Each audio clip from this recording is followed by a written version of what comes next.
Ahoy folks, good morning, good afternoon and good evening wherever you are in the world. My name's Sean, aka Uncle Frogface, and welcome to today's video.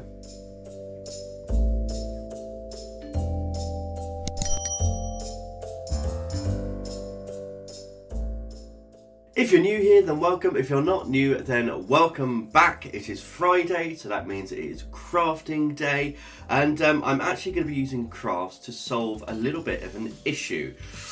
So, as if I wasn't already, a walking gay stereotype, I'm actually very much a plant dad, and you'll see I've got my spider plant up here, which is now huge. I've also got these.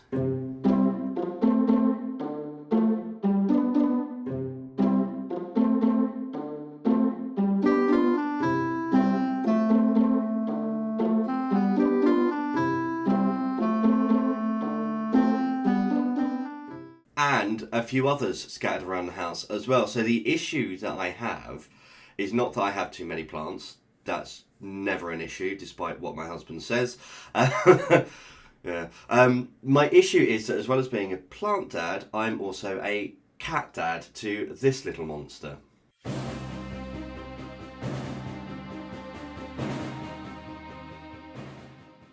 And this little monster loves eating the plants, which means I can only have them in certain rooms. So all those plants I've shown you, they're either in our kitchen or in the dining room. We've got one large fern in the bathroom that she doesn't go in. Of course, I've got the spider plant up here, which she does come in this office, but she doesn't jump up on the shelf, which is fine.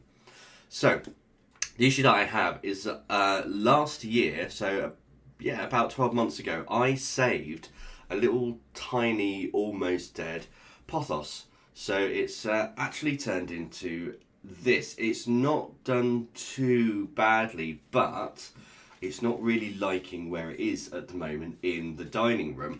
I think this room would be much better for it because it's always a constant temperature. It's never too hot, never too cold. It gets nice dappled light in the morning and in the evening. And it can be some good indirect sunlight, which this plant will really like because it's a tropical plant. And we're just at the point where you can see it's now above the edge of the pot. It's going to start spilling over. Pothos starts to lean and it starts to droop down. It's a trailing plant. So you can see it's very bare on the back and very full on the front. So what I'd like to do is have it in here, but Pothos are toxic, so in a place that Tinkerbell can't get it. So as you hopefully will have seen from the title of this video, we are going to be doing some macrame today. Is it macrame? Macramé? Macrame, isn't it? Yeah, macrame. So I actually have 200 meters of macrame cord, and I have this wooden ring, and with these we're going to create a safe space for this plant. That's the hope. Anyway, I've actually got just up here, you can't see it because it's out of shot, I've got some bells hanging on the from the ceiling, so I'm hoping that hook up there will be the point that I hang this from as well. Right, let's turn the camera around, let's cut some cord, and let's get going. Welcome. So I've got my big black sketchbook down just because the cord is natural cotton, so against the white table it's going to be very hard to see what I'm doing. And I'm actually going to do this as a little bit of a tutorial, so it's all very basic knots for this. I of course have my macrame cord, I have my wooden ring, which happens to also have a there we go, a little eye fastening on it as well. So this is an old curtain ring that was on a pair of curtains when we moved into this house, and the curtain was awful, so I threw that away, but I kept all the rings, so I've actually got tons and tons of these. Also for this you will need a pair of scissors, of course, and then for me I've got some gaffer tape. So this is just because I'm working horizontally, and for that I need to secure the work down that I'm doing, so I will be taping it off kind of off camera just so that I've got a little bit of tension to do what I need to do. However, it's not really necessary. You can just, once you've secured it to this, hang it and then just do it vertically and then you'll get a nice tension that way as well. First thing I need to do, this is 200 meters of macrame cord. I think that's on macrame. I'm going to be changing between each of them as we go. I have got 200 meters of this lovely cord for this craft, so I need to cut off some length. I need 6 lengths to start with. Let's get this open and cut some lengths. And just like that, we have those pieces cut out. So yeah, these are quite a good length. They're about just shy of 2 meters for each length. I've got 6 of them, and what I'm gonna do is take the ends. You can see they're all very loosely cut. It doesn't matter if they're not all exactly the same length. We'll sort that out at the end. And then I'm gonna pull them through, and I'm gonna find all of the other ends. There we go, get them all lined up, and that means we've found the middle in the loop here. Now it's time for our first knot. So let me zoom in just a little bit. Hands up if any of you were Boy Scouts or Girl Guides. I definitely was. Yeah, I was a Beaver, Cub, Scout. My dad was actually a Scout leader as well, so he was Bagheera, which meant everyone called me Little Baggy. Which I hated at the time, but if you ever did anything like that, Sea Cadets, anything like that, I don't think any of these knots are really going to be that challenging. So the first one we're going to do is a wrap knot. So wrap knot's fairly simple. We start at the top like this, create a loop, and then come up like that. So you can see that nice and clear. Then we pinch everything together and wrap, as the name suggests, around all of these cords. Keeping it nice and tight as well. There we go, nice and tight and neat. That is the wrap, and then, where's my loose end? It's around the back. So we take this loose end, put it through this loop, and then cinch the loop up, and the loop tucks underneath. Pull everything tight. There we go. And then I can take these ends, just give them a little snip. There we are. That is our first knot. That is the wrap knot, and we've got the foundation for the rest of this craft. And I can still pull all of these nice and tight. You can see, there we are. One of them was a little bit loose. Okay. Brilliant. So we have started. Next thing I want to do is to separate these out into groups of 4. So there we go. Got 4 there, 4 there, and 4 there. So all of the knots that we do are just going to be repeated on each of these. So essentially we're going to have 3 strands coming down that hold our pot with our lovely plant. So first thing I want to do is a square knot. Have any of you ever made like paracord bracelets or friendship bracelets or anything like that? If you have, then yeah, you'll know this one. Essentially, what we want to do is take 2 strands either side, and then we've got our 2 strands in the middle. So this is our core, and then these are our working threads. So ignore all of these other ones. There we go, pop them out of the way.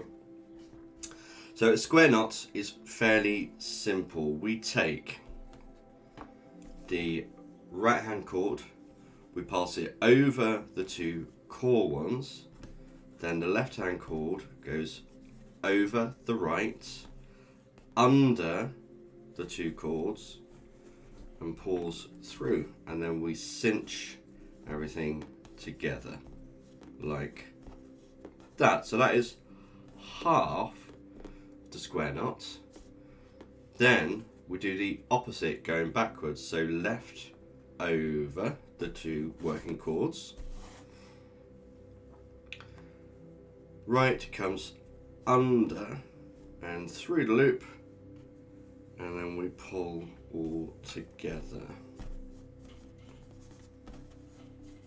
again, this is where the tension would be handy. So I am going to tape this down and give this a few more goes.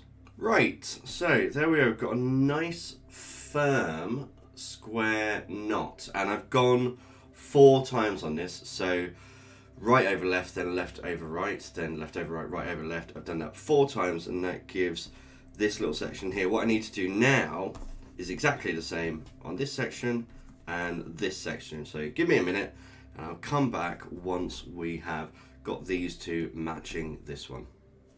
And when we're finished, this is what we're left with. So we've got little bits of square knotting like that, and that's really separating out these sections here. So next we're going to move on to our third knot, which basically is a square knot, just a little bit different. Let me just tape this down at the top so I can get a little bit of tension. So we're now going to go for a spiral knot, which is essentially exactly the same as the square knot, only half as complex. Let me show you what I mean. Right, so because these two outside chords have been our worker chords, they are going to be just a little bit shorter than the ones on the inside, which have not been creating loops all around. So what I want to do now is I want to give these a bit of a twist. I'm going to go in, out, and then I want the ones that were in the middle to be on the outside, and then the worker ones to be our new cores. This way we keep everything nice and even, and we have a nice little decorative spiral here as well. So spiral knot. We take our loop, we pass it over.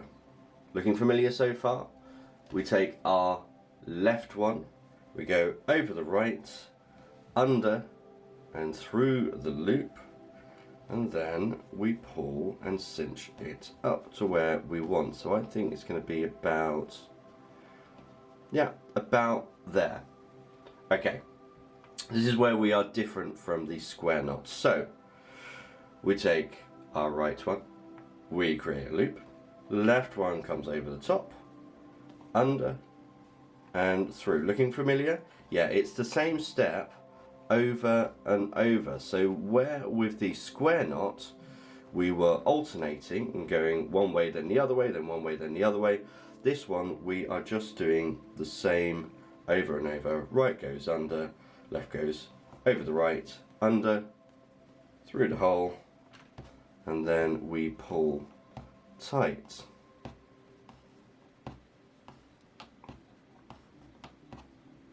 So let me get a few of these done and I'll come back and show you what that looks like. Okay, and that is the difference between the square knot, which is nice and flat, and the spiral knot, which has this lovely twist in it. I really, really like this. Now I just need to do exactly the same thing on these two, so I'll be back in just a minute. Okay, progress time. So we have our wrapped knot at the top, we have our square knot section here, we then have our twists and then our twist knots here. So now we're getting down to a bit more of a complicated section, so we're creating the basket, but it's all done with square knots. So again, super, super simple. So I'm going to secure this up here, just with a bit of tape. Let's get this going and find the end. There we are. Good old gaffer tape. I'm going to stick that to the desk. Right. So first thing I want to do is kind of establish what length I want this to be. So I think about here is good. So I'm going to do the same as I did before. I'm just going to do a single twist and a single twist, bring those in like that, and then do a single square knot. So that's right over left, bring that up to, I think that is about a good height, and then left over right like that to create our square knot. Make sure everything's nice and pulled tight. There, single square knot, that's all I need. And I'm going to do the same on this one, try and get it roughly the same length, but nice and tight. We have another square knot, that's all about the same. And then final one over on this side, so same again. Pull this nice and tight as well. Right, so now we have square knots, all at roughly the same height. Okay, so I've just shifted everything up so you can see nice and clear, and now we need to do square knots again, but we are joining strands. So I'm going to put these two off to the side, and I'm going to put these two off to the side as well. This middle one I'm going to split, and then we've got two new pairs of pairs. Does that make sense? Okay, essentially we're doing the square knot again, but this is our new pair. So I'm going to take the outside ones here and just create a square knot exactly the same way that we have before, like this. It goes about there, I think, is a good length. Make sure everything is nice and pulled taut. There we are. And then, because it's a square knot, we do the reverse, going the other way. And pull that through there.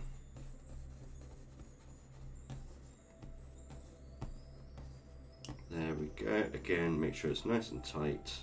Pull everything together. Okay, so that is one. And then we're going to do the same over here. There we go. Now we have to do the same with these outside ones as well. So I'm going to bring them in and twist over. And bring these in and twist over. So the outside ones become the inside ones. And we're just going to do exactly the same. So just in case you didn't catch that, here we are on the outside. We've got the outside, the inside, and as I bring it over, I'm twisting it. So that comes in like that, and the same on this one. So these ones become our core threads, and these are our inside, outside ones. So let's try and get this the same height as these ones. That's looking good. There we go. And then we're going to do the reverse, going back this way. Over, under. Pull tight. There we go. So we're starting to create that cage now, that net. So we're nearing the end now. So just to recap, we have first of all our wrap knot, then we have square knots, then we have the spiral knot, then we've got square knots down here creating the cage. And what I need to do now is make sure this is all nice and secure. There's a few ways that you can do this. I think for me, I want to make sure this is very secure. So I'm going to go with just an overhand knot. So just create a loop and pass all of the threads through. And try and keep it nice and even. Before you really cinch it all together, do pull on all of them. Try and get it as even as you can. There you go.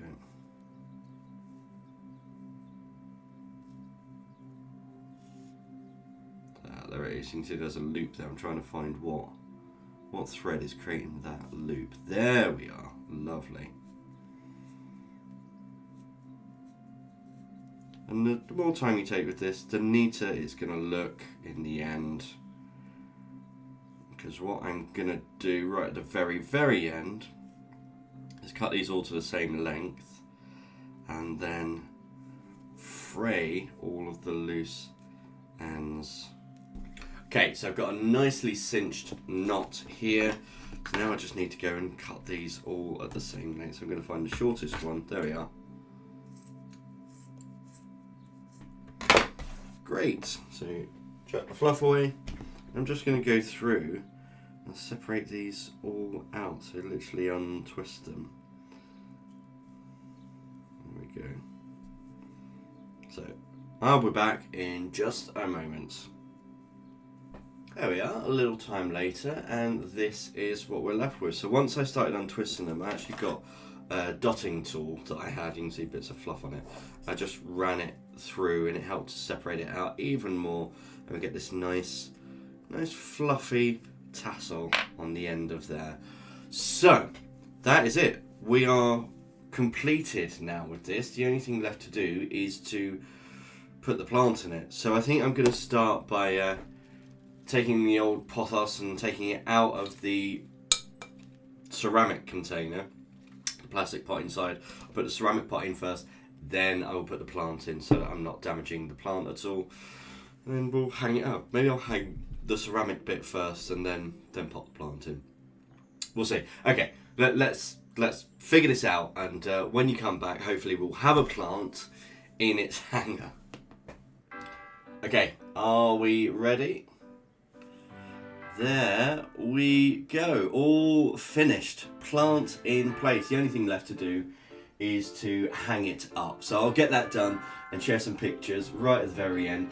Listen guys, this was really fun and easy to make, and I hope you give it a try at home. As always, I really hope you've enjoyed today's video, and until next time, goodbye.